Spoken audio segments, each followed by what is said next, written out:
Yon, good morning mga kaboss idol. So, today is Monday. Meron lang ako sanang iba-vlog na konti regarding po sa ating courier, sa ating apps. So, paalala ko lang po sa inyo, wag nyong i-on yung inyong courier.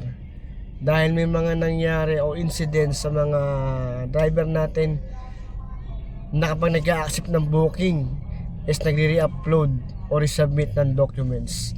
Ito po yun.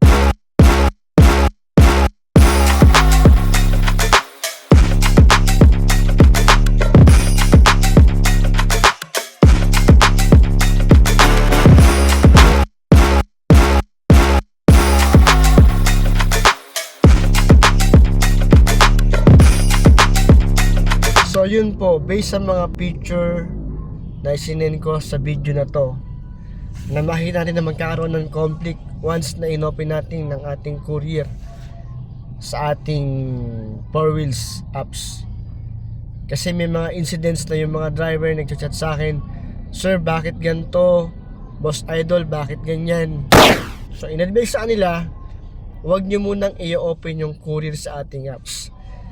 Kasi based on my experience sa other TNC, same sa ganyang apps, may different silang number at different apps na gagamitin sa 4Wheels at sa 2Wheels.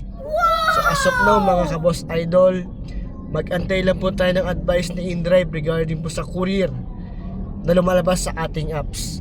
So ayaw kasing mangyari na maabala kayo sa mga biyahe nyo, kaya gumawa po ako ng mini vlog sa umagang ito.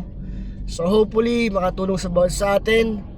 At like kong paalala sa inyo, ride safe, keep safe, kasi may pamilya nag-aantay sa atin.